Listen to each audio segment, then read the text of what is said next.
What's going on, everyone? My name's Caden James and welcome to the channel. So today I'm going to be talking about the 5 things that I hate the most about my Jeep Grand Cherokee SRT. Now before you unsub, dislike, report for spam, I gotta say I love my Jeep Grand Cherokee. There is no better vehicle than the Jeep Grand Cherokee, but with that being said, all vehicles have some downsides. So I'm going to point out those downsides in today's video, and maybe it can help you make the decision if the Jeep Grand Cherokee is right for you. So with that being said, I love my Jeep Grand Cherokee. Remember to hit the subscribe button, hit that like button, and let's get right into the 5 things that I dislike about my Jeep Grand Cherokee. Now, the first thing that I hate the most about my Jeep Grand Cherokee is the automatic rear collision backup sensor. So this usually happens when I'm backing into a parking stall. So say there's a fence behind me and I'm backing up.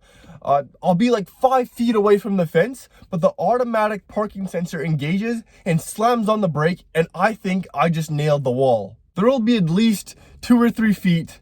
I exaggerated with the 5 feet, but it'll be a good 2 or 3 feet away from the fence. I'm not even close to it. And the automatic parking sensor kicks the brake in, and it feels like you actually hit something. When those brakes lock and it jolts you back, you think you just destroyed the back of your vehicle. Now, the second thing that I hate the most about this Jeep Grand Cherokee SRT is that it's a 2018.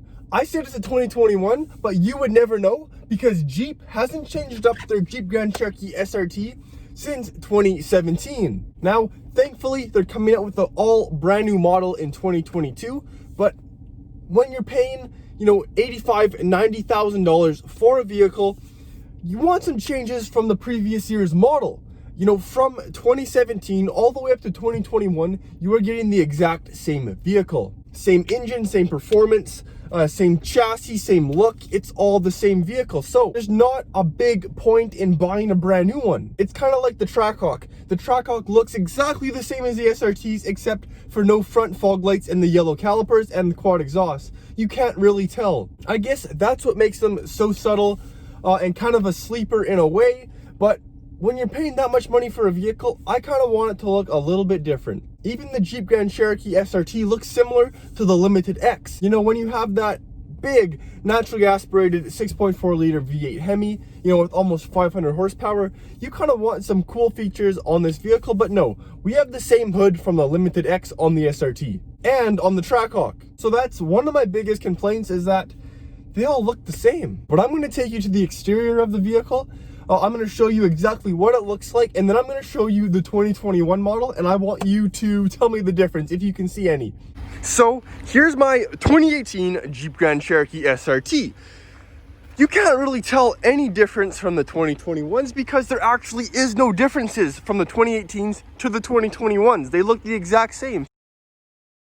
So why wouldn't you just go pick one up for around 60 grand instead of paying that $85,000 or $90,000 for a brand new one? It really blows my mind, but the thing is, these vehicles always sell out and they sell so well, so I guess that's why they've never really changed them. But I'm really excited to see what they have coming in 2022 because it's supposed to be insane.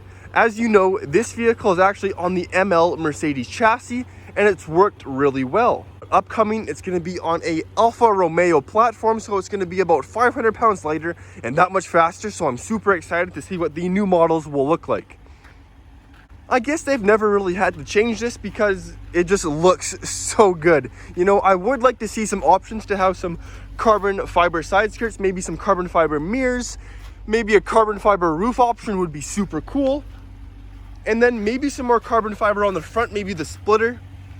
But as of now, the vehicle looks really good. I had no complaints, but I just think that they could maybe spice it up a little bit more. But with that being said, it's like minus 30 out, so let's hop back in the vehicle. Now, the fourth thing that I dislike the most about my Jeep Grand Cherokee is going to have to be when you're parking on a hill. So say I'm parking on a steep hill, maybe downtown, and there's a lot of cars parked close to each other.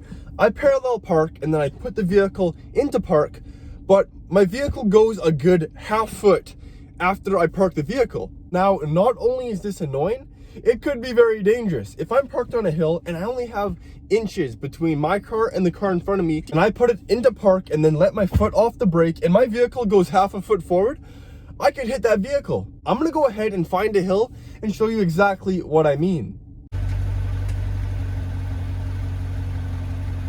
Now, the final thing that I dislike the most about my Jeep Grand Cherokee SRT is that they make so many of them. And I know that's not a problem because they are a very popular and likable vehicle, but it's just kind of sad that you just see so many of them and you think they're so special, but then everyone has one. This isn't really a complaint. This is just kind of a disappointment. It also does not help with resale value. I think this vehicle has lost about $30,000 or $35,000 in the past 2.5 years. So the resale value is poor, I think, because of how many are actually made. What can you do? That's going to be Jeep. Jeep's always going to be mass produced, so that's not really a problem. It's just kind of something that I feel like I wanted to talk about and just kind of get off my chest, but what can you do? It's a vehicle, have fun, drive it for yourself, don't do it to show off. And that's not really that big of an issue. We're gonna throw a 6-1 in here, and that's gonna be the gas mileage. Please don't kill me and unsub. Everyone knows gas mileage is bad on Jeeps, but that's also a little minor annoyance. I am filling up like twice a week, and it's ridiculous. But again, we all know that Jeeps aren't good at gas. Don't buy a Jeep if you want to save money on gas. My 2021 Jeep Wrangler is also brutal on gas, so it kind of runs in the family. But with that being said, I really hope you guys enjoyed today's video. Please don't hate me.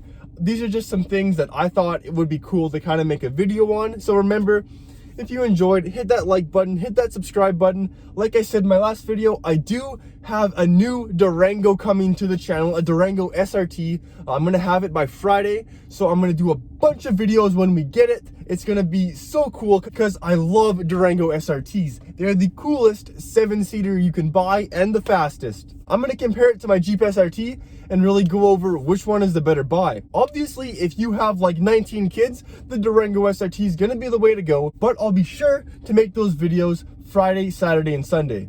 But with that being said, I hope you guys enjoyed today's video. If you did, remember to like and subscribe if you guys like this type of content, and we'll see you guys next time.